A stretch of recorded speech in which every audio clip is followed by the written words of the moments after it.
Hi everyone, this is Veronica. आज का topic हमारा डिस्कशन का है plastic snowfall in the Alps. तो इसके बारे में डिटेल में हम जानेंगे कि ये क्या न्यूज़ है, प्लास्टिक का स्नोफॉल से क्या मतलब है। आपकी कोई भी क्वेरी हो आप मुझसे कनेक्ट कर सकते हैं सोशल मीडिया पे, because I feel together we can make a huge difference. चाहे फेसबुक, इंस्टाग्राम या टेलीग्राम पे। पीडीएफ आपको सिर्फ और सिर्फ मेरे टेलीग्राम चैनल पे ही मिलेगी। तो प्रिंट मीडिया में भी ये न्यूज़ थी, प्लास्टिक स्नोफॉल आल्प्स में हुई है, nano plastics permeate the environment. तो आप इसके काफ़ी सारे आर्टिकल्स पढ़ सकते हैं, तो हम डिस्कस करते हैं इसको। रिसर्चर्स जो हैं ऑस्ट्रिया से, नीदरलैंड से और स्विट्जरलैंड से, उन्होंने ट्रिलियंस ऑफ प्लास्टिक पार्टिकल्स देखे जो कि स्नो की फॉर्म में स्विट्जरलैंड पे गिरे।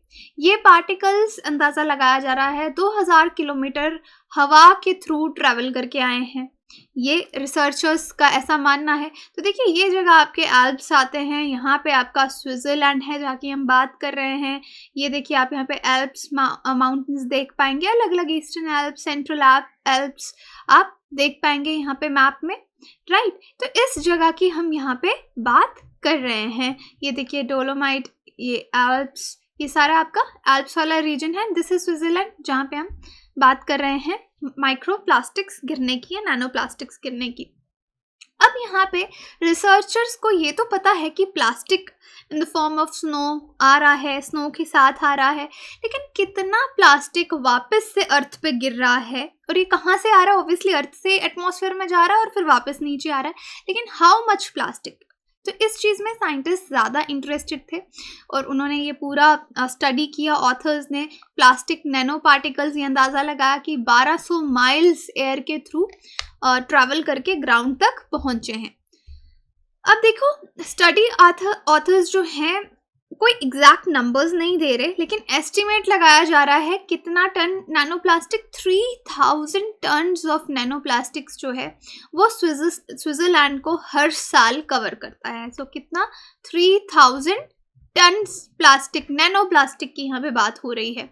इसमें आपके स्विस एल्प्स भी आते हैं, लेकिन बाकी जो आपके छोटे छोटे देश हैं अर्बन लो लैंड्स पे, उनको भी कवर करते हैं। अब ये स्टडी इसको काफ़ी एक्यूरेट स्टडी प्लास्टिक्स की माना जा रहा है। एक्यूरेट क्यों माना जा रहा है इसको? एक्यूरेट कि बहुत सही स्टडी है, क्योंकि इसमें जो मेथडोलॉजी अडॉप्ट की गई है। अब क्या मेथड अडॉप्ट किया गया कि साइंटिस्ट ने क्या किया, टॉप लेयर जो स्नो की है, हर मॉर्निंग, हर रोज सुबह होवर सोनेब्लिक माउंटेन ऑफ एल्प्स में, वहाँ पे जो टॉप लेयर गैदर होती थी, उस पे जो स्नो होती थी, उसको कलेक्ट करके बड़े ध्यान से रखते थे कि हम इसको स्टडी करेंगे। फिर उस स्नो को जिसको कलेक्ट किया जाता था, उसको एनालाइज किया जाता था प्लास्टिक नैनो पार्टिकल्स के लिए, और नैनो पार्टिकल्स की ट्रेस जो है साइंटिस्ट उनको मिलते भी थे। तो ऑब्जर्वेशन ये की हाईलाइट्स इस पूरी स्टडी के क्या हैं? 30% नैनो पार्टिकल्स उनको टॉप पे मिले हैं, जो कि ओरिजिनेट हुए हैं अराउंड 200 किलोमीटर से। कुछ प्लास्टिक्स जो हैं वो ये भी पाए गए कि ओशन से आए हैं हवा में और फिर वो एल्प्स तक पहुंचे हैं। 10% प्लास्टिक नैनो पार्टिकल्स का सोर्स जो है वो पता चला है कि अटलांटिक ओशन है, कि अटलांटिक ओशन से ये प्लास्टिक्स आए हैं। अब नैनो प्लास्टिक्स की अगर हम बात कर रहे हैं तो नैनो प्लास्टिक्स क्या है? ये वो प्लास्टिक है, डेफिनेटली यहाँ पे नैनो साइज से रिलेटेड है, जिसका साइज या 100 नैनो या 100 नैनोमीटर की लेंथ से कम हो, उसको हम नैनो प्लास्टिक्स बोलते हैं। और माइक्रो प्लास्टिक्स, दो वर्ड्स यूज हो रहे हैं, okay. One is your nano plastics less than और equal to 100 nano. Micro plastics हैं जो वो प्लास्टिक जिनका साइज 5 मिलीमीटर से कम है, उनको माइक्रो प्लास्टिक्स बोलेंगे। तो ये प्लास्टिक्स अगर आप देखेंगे, हमारा मरीन इन्वायरमेंट, हमारा पूरा टेरेस्ट्रियल इन्वायरमेंट जो है नैनो और माइक्रो प्लास्टिक्स ने वो कवर करके रखा है। अभी मैंने प्लास्टिक्स पोल्यूशन पे लेटेस्ट एक वीडियो बनाई थी, नर्डल्स क्या होते हैं? ये वैसे माइक्रो प्लास्टिक्स हैं, या माइक्रो प्लास्टिक्स भी नहीं है, बेसिकली प्लास्टिक के पेलेट्स हैं, ओके, जो ओशन में मरीन इन्वायरमेंट को काफ़ी ज़्यादा ऑयल स्पिल से भी ज़्यादा खतरा पहुंचाते हैं। तो वो वीडियो आप नर्डल्स वाला देख सकते हैं। अब नैनो पार्टिकल्स बहुत छोटे हैं और माइक्रो प्लास्टिक से भी ज़्यादा खतरनाक हैं, हार्मफुल हैं, टॉक्सिक हैं, जहरीले हो सकते हैं, जो ऑलरेडी पूरे ग्लोब पे मिलते हैं, लेकिन इनका क्या इम्पैक्ट होगा लोगों की हेल्थ पे, उस पे भी बहुत ज़्यादा रिसर्च नहीं है, बट अंदाजे लगाए जा सकते हैं कि ये नैनो पार्टिकल्स हमारे ब्लड स्ट्रीम तक, हमारी बॉडी में भी पहुंच रहे हैं। अब एस्टिमेट लगाया जा रहा है 8300 मिलियन टन्स प्लास्टिक जो है वर्ल्ड में अब आज तक की डेट तक प्रोड्यूस हुआ है, और उसमें से 60% is share waste, total waste. इससे अब देखिए, ये जो वेस्ट है, बेसिकली जो प्लास्टिक वेस्ट हम क्रिएट करते हैं, ये धीरे धीरे छोटे छोटे पार्टिकल्स में डिवाइड होता रहता है, वेदरिंग इफेक्ट्स की वजह से या मैकेनिकल एब्राशन की वजह से। पहले मैक्रो होता है क्योंकि प्लास्टिक थोड़ा बड़ा होता है, फिर वो माइक्रो में कन्वर्ट होता है, फिर वो नैनो पार्टिकल में होता है। वेरियस फोर्सेस उस पर एक्ट करती है, इन्वायरमेंट की natural forces, human created forces, weathering हो गई, मैकेनिकल एब्रेशंस हो गए, इससे ये मैक्रो से माइक्रो से नैनो प्लास्टिक्स जो है, नैनो पार्टिकल्स प्लास्टिक के बनते रहते हैं। और वैसे भी प्लास्टिक को हम ऐसे ही डिस्कार्ड कर देते हैं, और जो जिस तरह से हम वेस्ट क्रिएट करते हैं वहीं से ये नैनो पार्टिकल्स आ रहे हैं।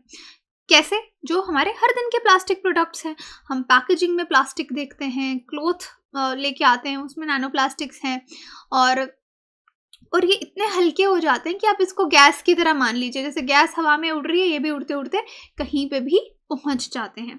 और इन प्लास्टिक्स के साथ साथ ये जो टाइनी पार्टिकल्स हैं, सहारा सैंड से लेकर पूरे दुनिया में एयर पे, अगर आप समझेंगे, ये पहुंच रहे हैं। अभी ये क्लियर नहीं है कि ये एयर पोल्यूशन कॉज अगर करते हैं तो ह्यूमन हेल्थ पे उसका क्या थ्रेट हो सकता है, लेकिन कुछ कुछ चीज़ों के लिए हम अंदाजे लगा सकते हैं। जैसे माइक्रो पार्टिकल्स हैं, nano particles unlike micro particles do not just and up in stomach. अगर माइक्रो पार्टिकल्स हमारी बॉडी में जा रहे हैं तो चलो वो स्टमक तक हम मान रहे हैं कि हमारे स्टमक में जाके गट इश्यूज या डाइजेस्टिव इश्यूज हमको करेंगे, लेकिन नैनो पार्टिकल्स उससे भी छोटे हैं। अगर नैनो पार्टिकल्स हमारे अंदर जा रहे हैं, इसका मतलब हमारे लंग्स में भी जा सकते हैं, रेस्पिरेशन हवा के थ्रू, गैस की तरह लाइट हैं। और अगर लंग्स में चले गए तो ये सेल और ब्लड के बीच का जो बैरियर है उसको क्रॉस करके ये हमारे ब्लड स्ट्रीम यानी हमारे ब्लड में भी मिलेंगे, और ब्लड में मिलेंगे तो हो सकता है हमारी ऑक्सीजन कैरिंग कैपेसिटी कम हो जाए, एनीथिंग कैन हैपन। तो इस पे भी रिसर्च चल रही है कि कितना हेल्थ को नुकसान ये पहुंचा सकते हैं। ये देखिए, plastic, nano plastic pollution found at both earth pole for the first time. अब आर्टिक और एंटार्क्टिक पोल पे भी आपको प्लास्टिक पोल्यूशन मिल रही है, तो वहाँ पे प्लास्टिक कहाँ से आ रहा है? इसी तरीके से जा रहा है। तो नैनो प्लास्टिक पोल्यूशन जो है पोलर रीजन्स में भी पहली बार डिटेक्ट हुई है, जिससे हमको ये पता चलता है ये टाइनी पार्टिकल्स कहीं पे भी दुनिया में पहुँच रहे हैं। और एनालिसिस यहाँ पे core from Greenland ice cap से आ रहा है, जो दिखाता है नैनो प्लास्टिक कंटामिनेशन हो रही है वहाँ पे, उस रिमोट रीजन में लास्ट 50 सालों से ये पोल्यूशन चल रही है। अब नैनो पार्टिकल्स क्योंकि बहुत लाइट हैं और बहुत ईजिली विंड्स के थ्रू ये नॉर्थ अमेरिका, एशिया, हर कॉन्टिनेंट में फैल रहे हैं। और नैनो प्लास्टिक्स जो आपको सी आइस में मिलेंगे, McMurdo Sound in Antarctica, are likely to have been transported by ocean currents. तो हवा के थ्रू भी जा रहे हैं, आपके ओशन करंट्स के थ्रू भी जा रहे हैं इन रिमोट एरियाज पे जहाँ पे लोग भी इतने ज़्यादा नहीं हैं, और ये इस तरीके से एयर एंड वाटर करंट्स के थ्रू नैनो पार्टिकल्स जो प्लास्टिक्स के हैं वो पहुँच रहे हैं, पोल्यूशन क्रिएट कर रहे हैं। ग्रीनलैंड में हाफ ऑफ द जो नैनो प्लास्टिक्स वहाँ पे मिले हैं ग्रीनलैंड में, वो पॉलीइथाइलिन है, पीई। इसको हम कहाँ पे यूज़ करते हैं? सिंगल यूज़ प्लास्टिक जो बैग्स यूज़ करते हैं, दूध की थैली आ गई जिसको एक ही बार यूज़ करके फेंक देते हैं, पैकेजिंग करते हैं, वहाँ से ये पॉलीइथाइलिन पहुँच रहे हैं ग्रीनलैंड। और इसमें से कुछ टायर पार्टिकल्स हैं, कुछ पॉलीथीन टेरीथैलेट है जिसको ड्रिंक बॉटल्स या क्लॉथिंग में यूज़ किया जाता है। ये देखिए, nano particles pollution has been discovered in both polar regions. तो अब पोलर रीजन्स में भी हो रहा है, ग्रीनलैंड और अंटार्कटिका को यहाँ पे कवर किया गया है। तो आप देख सकते हैं पॉलीइथाइलिन है, tyre dust, PET, polystyrene, PVC, polypropylene. तो रेड कलर में जो आपको दिख रहा है, this is polyethylene. Blue colour is this colour is tyre dust, then yellow is PET. तो आप देख सकते हैं कि nano plastic pollution polar regions पे भी पहुंच गई है। सो दिस इज इट कि हम प्लास्टिक पोल्यूशन के बारे में जब पढ़ें तो हमको मालूम रहे कि हम यहाँ पे नैनो पार्टिकल्स और माइक्रो प्लास्टिक्स को मेंशन करना, नैनो पार्टिकल्स नहीं, नैनो प्लास्टिक के जो पार्टिकल्स हैं उनको मेंशन करना ना भूलें, और ना ही आर्टिक रीजन, एंटार्क्टिक रीजन जो पोलर रीजन्स हैं वहाँ पे भी ये पोल्यूशन पहुँच रही है, तो ये बहुत बड़ा खतरा है। और उसके बाद हम ह्यूमन हेल्थ को भी इसमें डिस्कस कर सकते हैं। क्वेश्चन है आपके लिए, consider the following statements with reference to single use plastic. They are non biodegradable plastics that are disposed off right after use. The government of India has banned plastic carry bags below 20 microns in 2020। Comment section में बता सकते हैं, Telegram में आपको पोल में participate करके सही answer मालूम चलेगा। बाकी हमारे कोर्सेज आप लेना चाहते हैं, उनके बारे में जानना चाहते हैं, वेबसाइट विजिट कर सकते हैं, एप्लीकेशन डाउनलोड कर सकते हैं, कोर्सेज EMI पे भी अवेलेबल है। Thank you so much.